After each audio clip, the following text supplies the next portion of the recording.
Today's celebration marks another milestone in the colorful history of the NBI. Since the creation of the NBI exactly 8 decades ago, then known as the Division of Investigation, we have been at the forefront of investigating cases. Today, we do not only commemorate our anniversary, but more importantly, we rejoice for the trust and respect that we have earned from the people whom we serve. With the enactment of the NBI modernization law, we can look forward to a more professionalized, better equipped, efficient, and effective National Bureau of Investigation. Happy 80th anniversary. Good afternoon.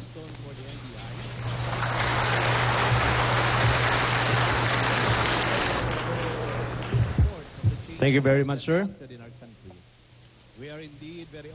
Our theme for this year, NBI at 80, makabago, matatag, kabalikat sa katotohanan at katarungan, is very timely since we are celebrating our 80th anniversary.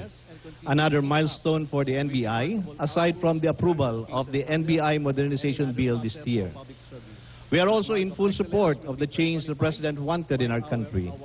We are indeed very honored and privileged to have no less than the President of the Republic of the Philippines as our distinguished guest of honor, who will be formally introduced later by our Secretary of Justice.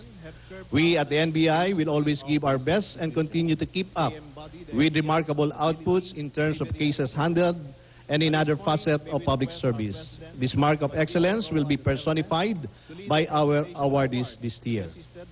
At this juncture, we will be calling on the stage the recipients of the awards that will be bestowed for their untiring dedication to the mission of the Bureau. These men and women have carved out a niche in the history of this institution. They embody the ideals of nobility, bravery, and integrity. At this point, may we request our President, Rodrigo Duterte, to lead the presentation of awards, to be assisted by DOJ Secretary Vitaliano N. Aguirre II and Director Dante A. Giran. To the awardees, congratulations. First row to stand up and proceed to the right stairs. Please come on stage as I call on your names. Our first category is the Agent Achiever of the Year Award.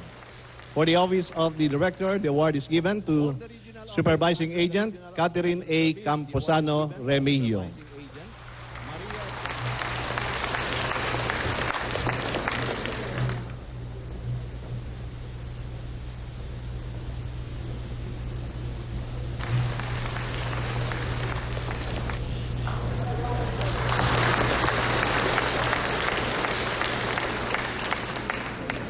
For the regional office under the Regional Operations Service, the award is given to Supervising Agent Maria Elena P. Palaganas of our Cordillera Administrative Region.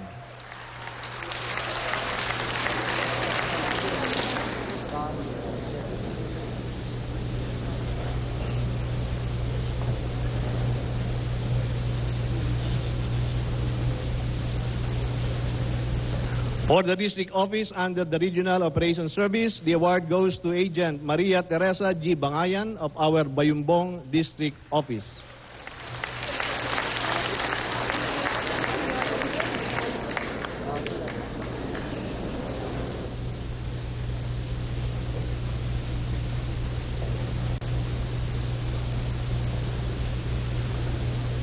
For the Investigation Service, the award is given to Senior Agent Obrin L. Cosidon of our Anti-Organized and Transnational Crimes Division.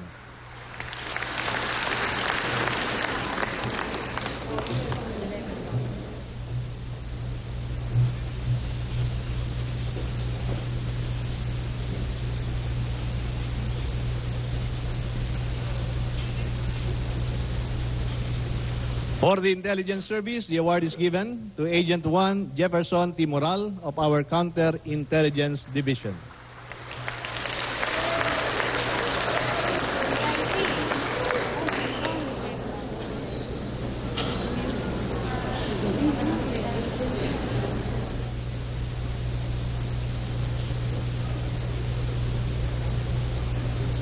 Our second category is the Special Investigator Achiever of the Year Award.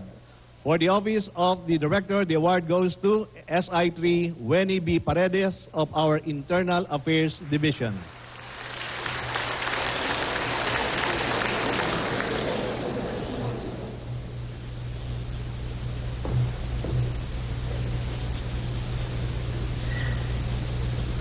For the regional office under the Regional Operations Service, the award is given to Special Investigator 5 Arnel E. Pura of our Central Visayas Regional Office.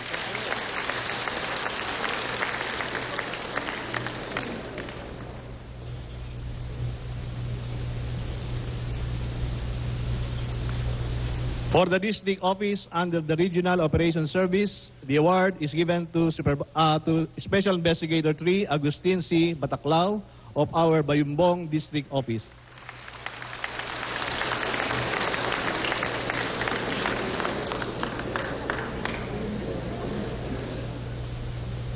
For the Investigation Service, the award goes to Special Investigator 3 Raul Q. Tepase of our Intellectual Property Rights Division.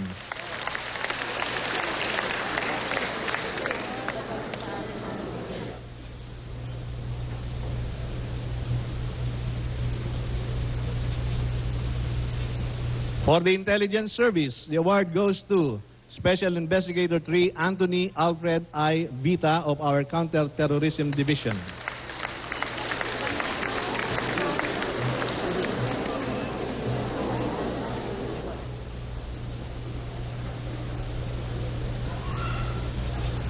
Our third category is the Best Employee of the Year Award. For the Office of the Director, the award is given to Ms. Lolita G. Gunting.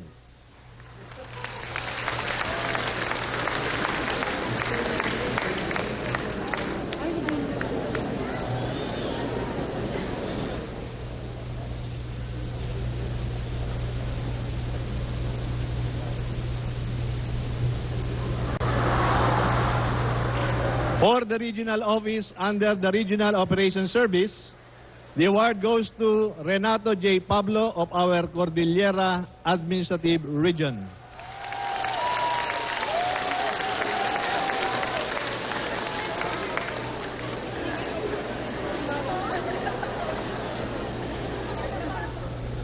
For the district office under the Regional Operations Service, the award goes to Ms. Evelyn E. Siainco of our Laguna District Office.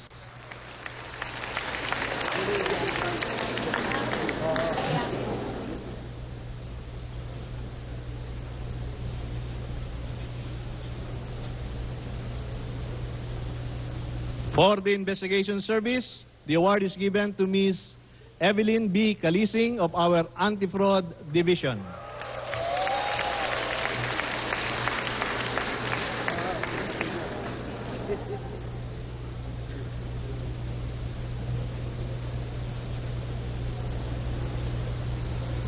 For the Intelligence Service, the award is given to Ms. Evelyn M. Deguia.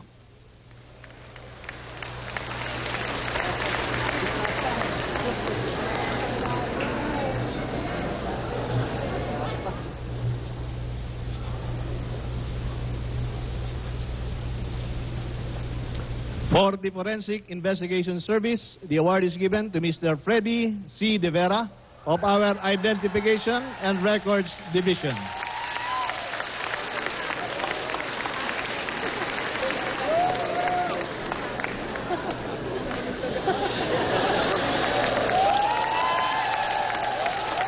For the Financial Service, the award goes to Ms. Cynthia R. Borse of our Accounting Division.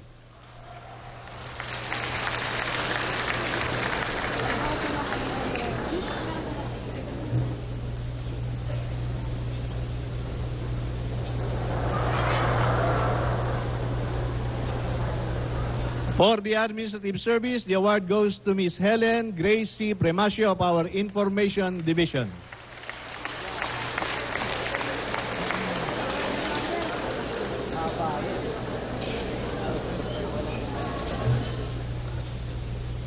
Our fourth category is for the Outstanding Case Award. And for the said award, the winner is our Cyber Crimes Division. This award is given to CCD for the case they handled coined as Operation Swift Traveler, which resulted in the arrest of subjects Lian Tandeg and her accomplice Shelina Atad for possession and selling of pornographic materials and child prostitution and subsequent rescue of 3 minor victims. This case is in cooperation and coordination with the U.S. Federal Bureau of Investigation, International Justice Mission, and with our Department of Social Welfare and Development.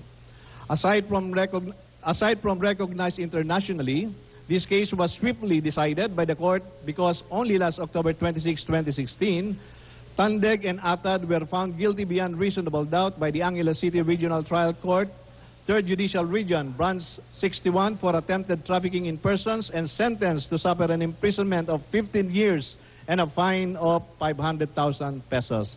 At this point, may I call on the Executive Officer of our Cybercrime Division, Attorney Don R. Hernandez, to receive the award.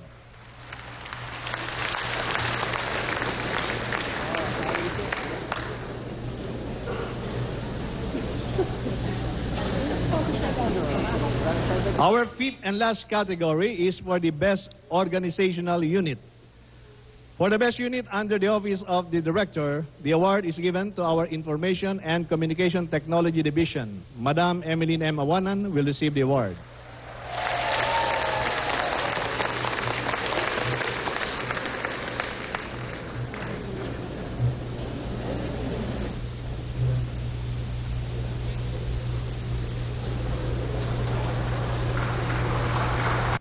For the best region, under the Regional Operations Service, the award goes to our Cordillera Administrative Region. May we call on Regional Director, Attorney Romulo Z. Asis, to receive the award.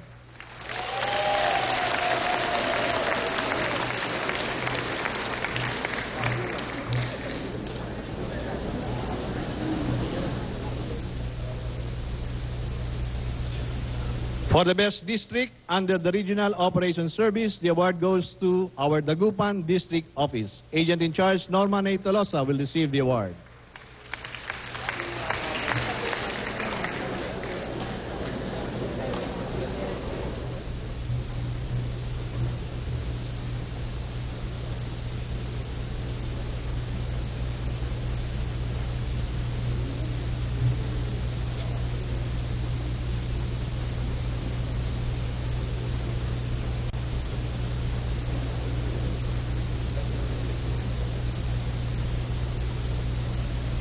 For the best unit under the Investigation Service, the award is given to our Anti-Human Trafficking Division. The Chief, Attorney Janet M. Francisco, will receive the award.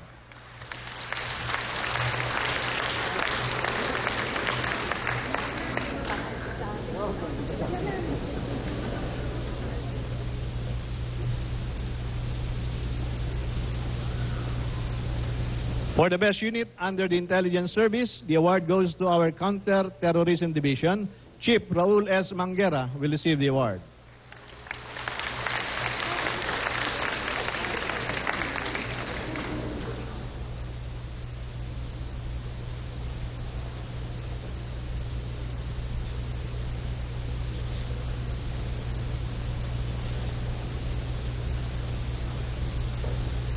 For the best unit under the Forensic Investigation Service, the award is given to our Identification and Records Division. Chief Elsa M. Rolion will receive the award.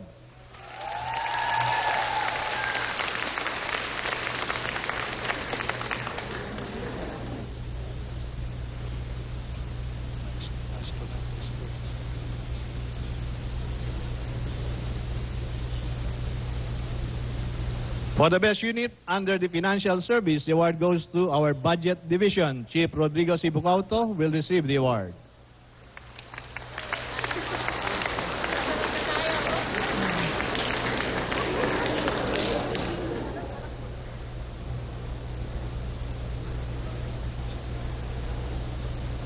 And for the best unit under the Administrative Service, the award is given to our General Services Division. Chief Edgardo N. Bicedo will receive the award.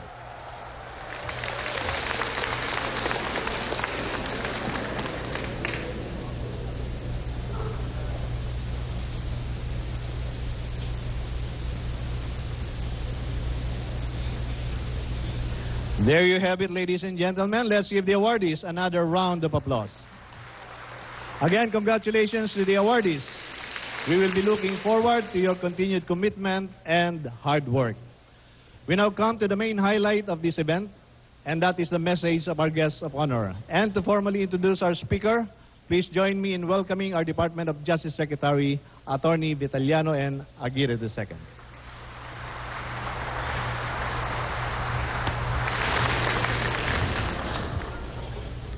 Ladies and gentlemen, the President of the Republic of the Philippines, Rodrigo Roa Duterte.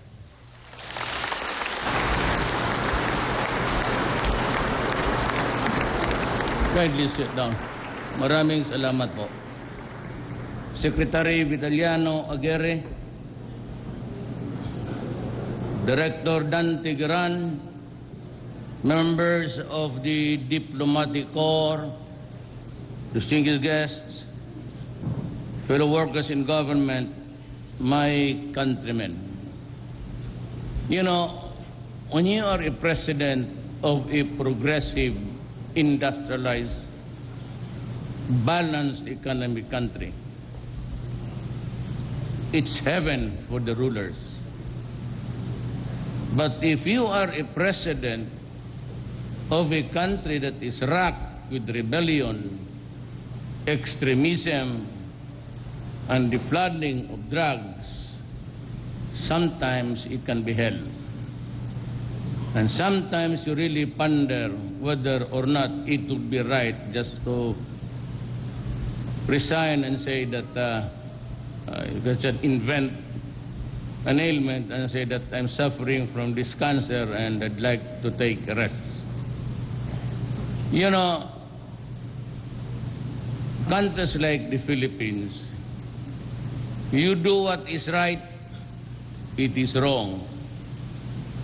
You do what is wrong, it's still wrong. And that is how I balance the governance.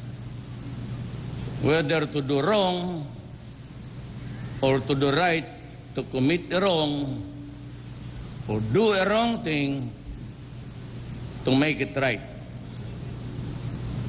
I am not new to criticism.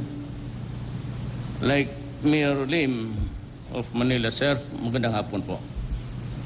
I've been mayor for 23 years, and as once upon a time, I was a practitioner. Of course, during the time when you are focused on one client of his rights, it is good to fight for him till kingdom come. But if you run a community and you are to worry about the safety of all, the bad people and the good people, and in between, then you sometimes get a nightmare. Whether what to do.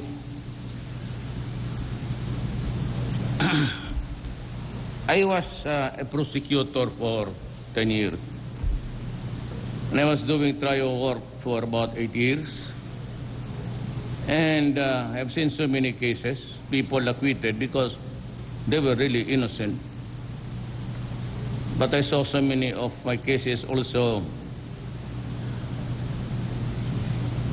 collapsing because of paid witness, the substances that were supposed to be passing from hands to the other from a shabu, eventually in your hands, it is just alum, the tawas.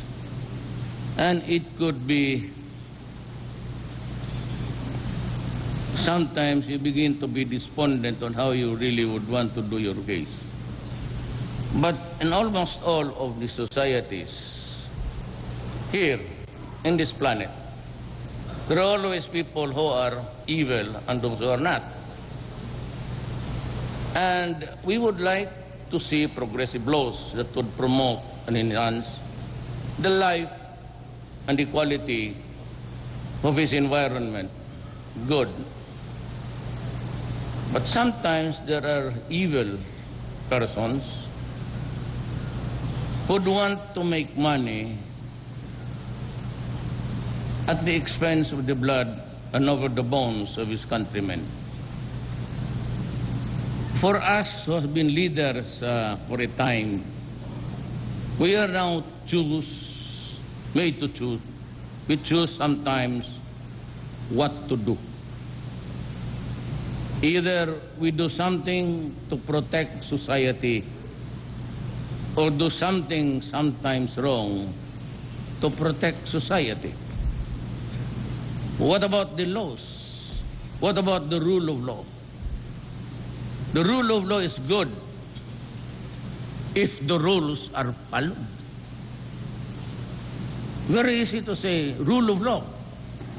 And it applies not only to the government and to us, it applies to all citizens. You obey the law. We in government are admonished to say, follow the rule of law. And that is what makes it hard. Because if follow the rule of law, sometimes it could lead to perdition for people.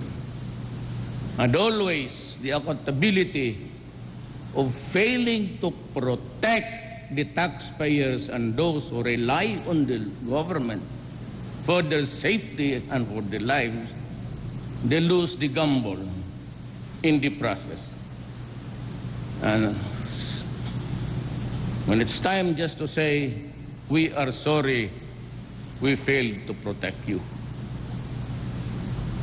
Oh, when I was mayor, 1988, marijuana and shabu was making the scene almost simultaneously. When we were students, kami ni Secretary Aguirre noon, the fad was marijuana. But shabu was making its toxic entrance to the young people. And when I was the prosecutor, I tried my best really to do the best to my country by my oath of office. I would like to follow the rule of law. It is rules which make up the law. But when shabu was coming in strong and fast, we had to make a choice. We innovate the law, the rule of law, or we let our people suffer. That's the choice. The rule of law and the obedience of the law are just principles of the law, and they are really good if everybody follows. The problem is there is no obedience of the law, and sometimes the rule of law becomes a stupid proposition.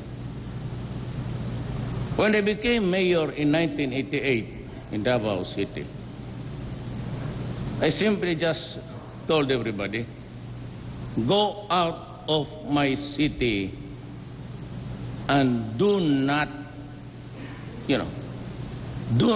destroy my country. Because then shabu was really flowing in and out.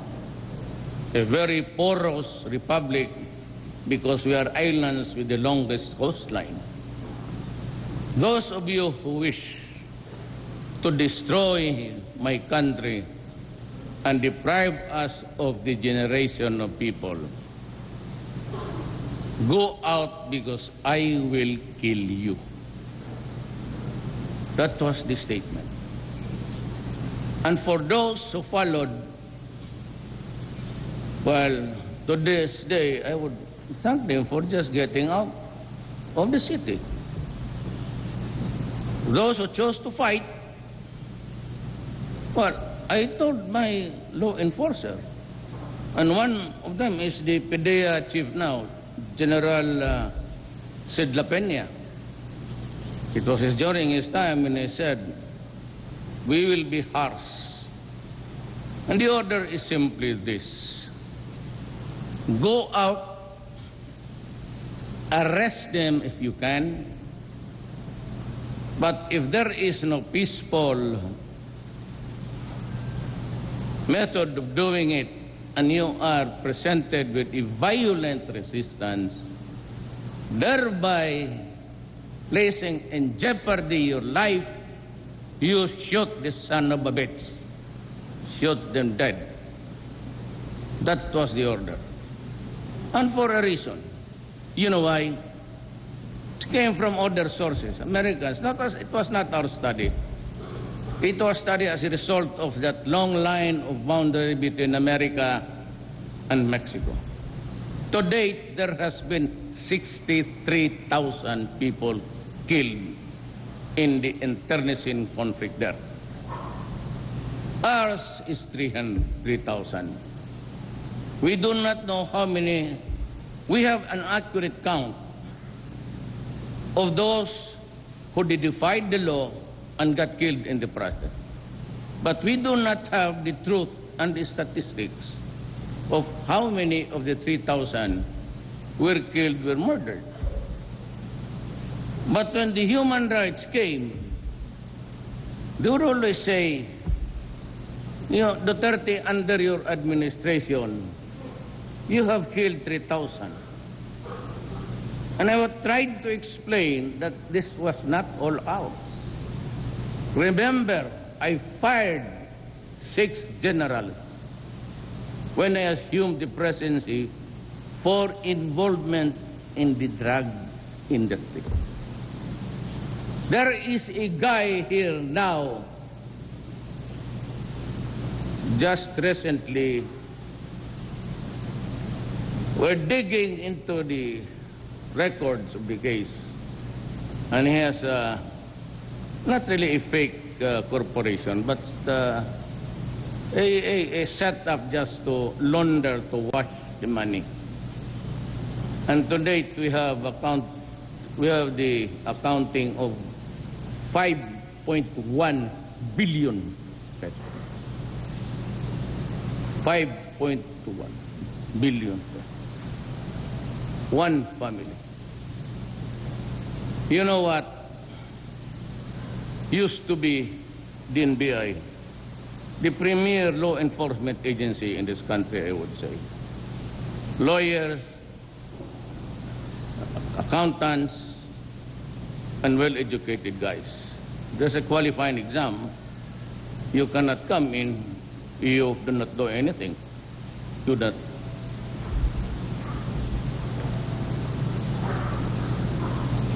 You know, I was very strict in Davao. And so relatively made it safe for everybody. So much so that without pulling my chair, became the premier city of the Philippines. We were hitting a growth rate of 5.6, which is very high. And Davao City today remains to be relatively free of criminals, but not the criminals who are into terrorism. That's another story. But we will take care of that later on.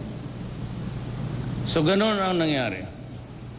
When I became president, I started to squeeze and fire the generals. And we were opening a can of worms. Because the PDEA before, under General Santiago, during the time of President Arroyo, gave us a figure of 3 million addicts. Mine, I said, hang on to the figures because I will wait until the last day of this year. Then we will find out how many. For actually, I was really trying to figure out at the rate that they are surrendering and asking for treatment and everything, we would hit also, we would breach the 1 million mark. So let's stick with the Santiago figure. At 3 million widespread all throughout the country. spread. There are about 6,000 policemen. There are about 3,000 plus barangay captains incumbent in office. We have about 17 mayors. One of them just died. And we have about two congressmen and about three or four. I'm not sure of the fourth governor. I had him revalidate again, and it's going on, the validation from the police to NICA to the police. Eventually, I requested a DILG to do it. The civilians, not the investigators, for validation. So we have here 3 million drug addicts, all potential criminals, because when the monkey is there at the back, they would always find for the fix for the day. At 3 million, the average hit is 200 pesos per. In 1 month, that is 6,000. Times the 13 million, that is 18 billion a month. You times it again by the years, it's 216 billion industry a month for this country. Now, I was confronted with a serious problem. I don't know about the stupidity of foreign governments. You'd call upon me and say, Duterte, why don't you just rehabilitate them?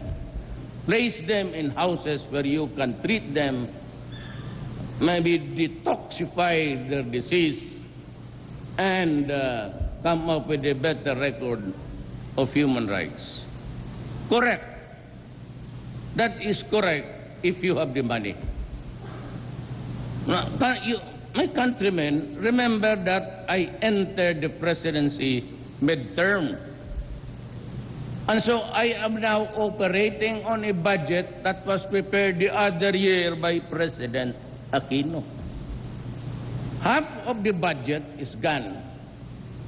Maybe he did not realize the gravity of the situation because he simply did not know or never attempted to know how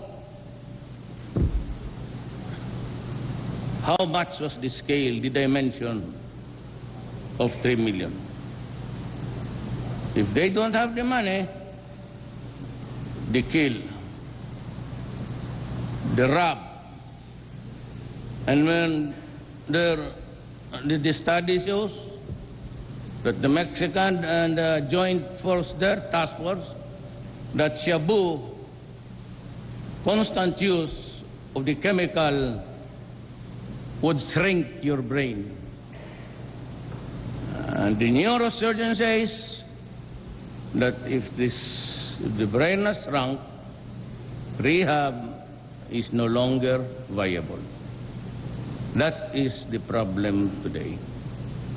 It is continuing because even those guys were sworn to protect public interest. And because it is really very easy money, almost all of them went to it. Now the portals of the national government has been opened to the creeping influence of drugs. You must remember that Laila, Lilia, or whatever her name is, was the Secretary of Justice herself. And she allowed the drug industry to take place.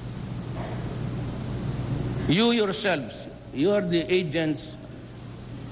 Some of the agents of this bureau testified against her. Most of them were credible, and I don't know them actually. But there's no sense in saying that I have a part of it. You know that. But the only time when I visited NBI when I'm a guest speaker.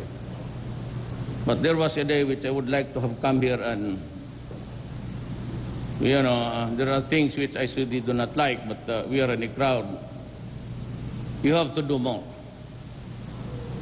You have to do more, especially on digging records that would show laundered money. I'd like to address myself to the central bank guys and the AMLA. Alam mo, I'd like to warn you to avoid a confrontation between us, central bank people. You know, when I was a candidate, there was a guy, a senator, who was so stupid, torpe talaga, said that I had 211 million bank deposit. And I was just curious, if I had that money, why did you not initiate an investigation? For I really have none. So you cannot tell the public because you are protecting somebody, those who are really into money laundering.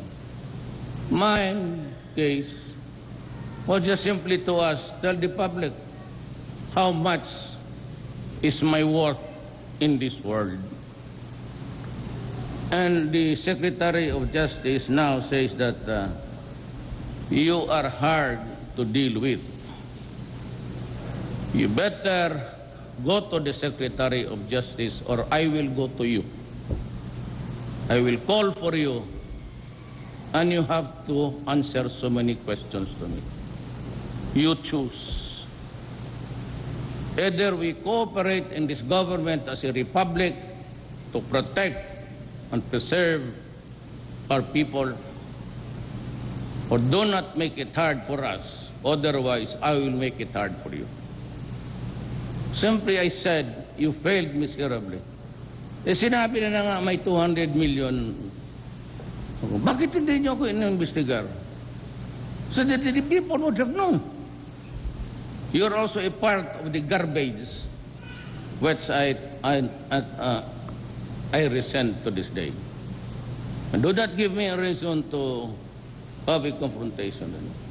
Palabas ninyo yung ano ang mali dyan. There are billions stashed there in the bank who are really being washed or just being kept there in the meantime. Go to the Secretary of Justice, the AMLA guys, explain to us in public or I will do the explaining for you. Choose. Now, tayong mga nasa gobyerno, I am asking you earnestly, I am pleading to you, do not go into drugs. Lalo na yung mga agents. Police, you are listening. Do not do it just like the others. Do not wait for the day when it's only 24, it becomes the 25th hour when the hands of the clock shall strike for the tolling of the bells to sound your knell of grief. I will not hesitate. And as I have said, those law enforcers, police, the NBI, DEA, just do your duty. Just follow my instruction. And you do not have anything to worry. And I will believe your story because I am your chief. To the military, I am the commander-in-chief. On the civilian side, I am the chief executive of the government. So the police is under the DILG. So I have to believe the story of the police, for simply they are my subordinates and I am ultimately responsible for their deeds. You know, there's some officials who are lawyers and who are there in the Senate and they do not even know what's the... I just really can't believe it. Ako yung chief of office. The Secretary of Justice is my alter ego in a government institute. He is the chief of the NBI. What you do is my ultimate responsibility.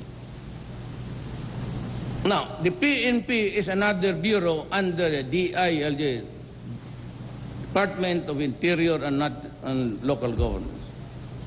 What you do, guys, I get to answer it. So what you believe, what's the story, I will adapt it. Kaya lang na maniwala ako doon sa mga...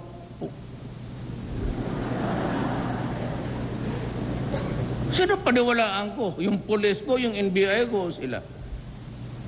But if you do your duty, do not worry about cases. I will protect you. Believe me.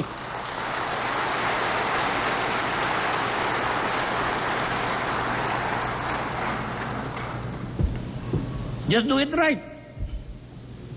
We have our trainings that you can only kill if your life is in danger and you are there performing the duty of a law enforcer. That's about it. Ikaw sabihin mo, sir, ito ang nangyari. Pero pag tinanong kita, just tell me the truth. Maski anong klaseng totoo yan, tell me the truth. Para hindi ako parambuang dito na para alam ko kung paano, how to present the truth to the public. Do not shit with me. Sabihin mo sa akin ang totoo. Lalo na sa trabaho. But, if you are accused of extortion, kidnapping, some of you were involved then, do not do it in my time. You do it, patayin kita. Anong gusto mo? Barret na sniper o ambos o mamili ka? Mamili ka. You start to act with government. Pati ako lulukuhin mo. Palukuhan. Just tell me the truth. Now, later, they said that there was a rob-out. And the police, they shoot out. Sabi ko, I believe the police. Why? Because they are my subordinates. The story of the people whom I give the orders to operate is what I ordered them to do. Kaya ito sila, puprotektahan ko. And if there's somebody who will go to jail, it's me.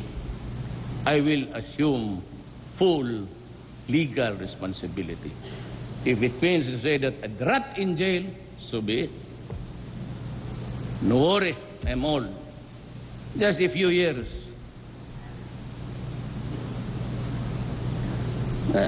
Going to jail to save your country. No, the human rights, guys. The European, they say that this guy, this mayor has been heard that he would kill the criminals.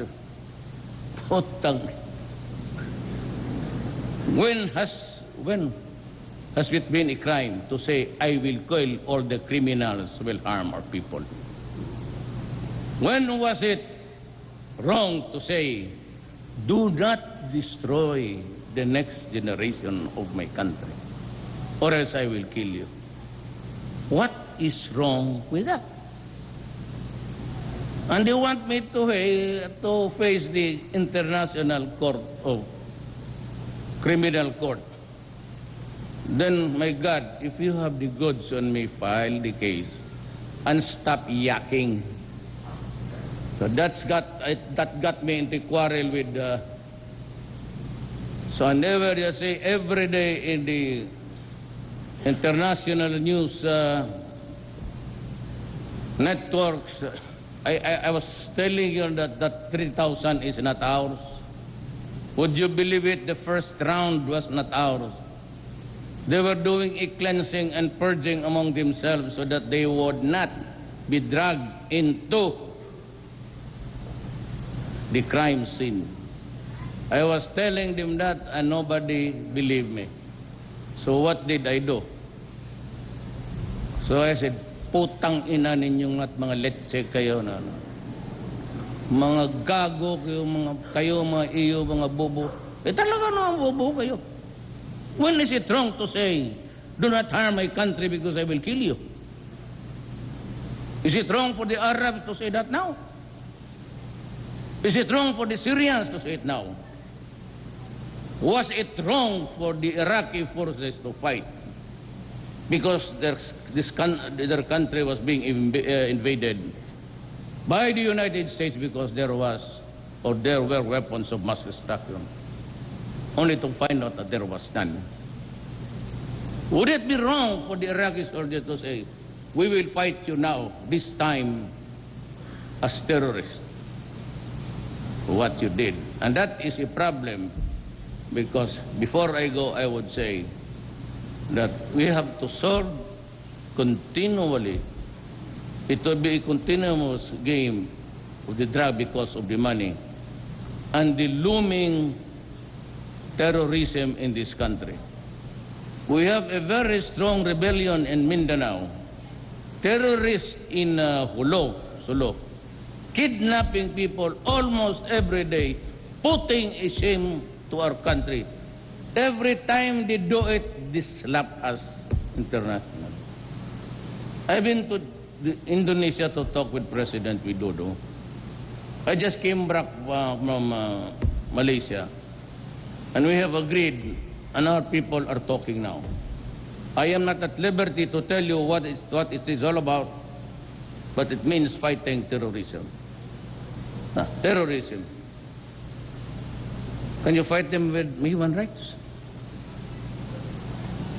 Where's the human rights in Syria, in Aleppo now, in Mosul? The bombing children, killing them, executing everyone. Is there a cry for human rights there? I haven't heard. I haven't heard the human rights crying for that.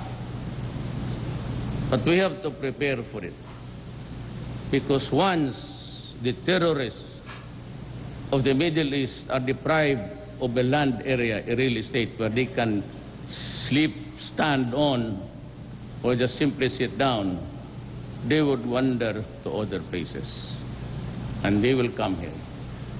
And we have to prepare for that. Remember, these guys, they do not have an iota of what a human right is. Believe me. So we will have a calibrated thing here. I will not just sit down and allow my people to be slaughtered on the name for the sake of human rights. That's bullshit. That's bullshit. My response would always be calibrated to what we are facing, to destroy the Filipino nation. Thank you.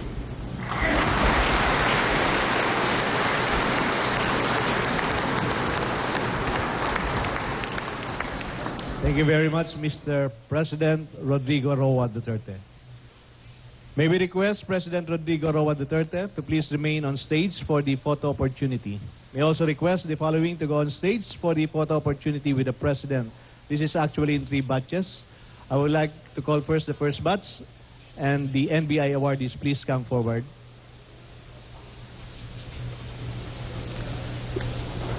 Stand by, forensic artists. Awardees. Ma'am, sige po. Studio, mag-wrap up ng Sweden, pa-open na. Bukas po. Okay. Okay, best standby. Q. Wrap up pa na. Q na. Okay. At yan po ang naging pagsasalita ni Pangulong Rodrigo Roa Duterte sa ika-80 anniversary ng National Bureau of Investigation. Bago po itong naging event kanina pasado 1:00 ng hapon. Kanina alas 8 ng umaga po ay nagkaroon muna ng misa ng pasasalamat sa may NBI Chapel. Sinundan po yan ng pag-aalay ng bulaklak or wreath laying sa harap po ng NBI or yung Wall of Honor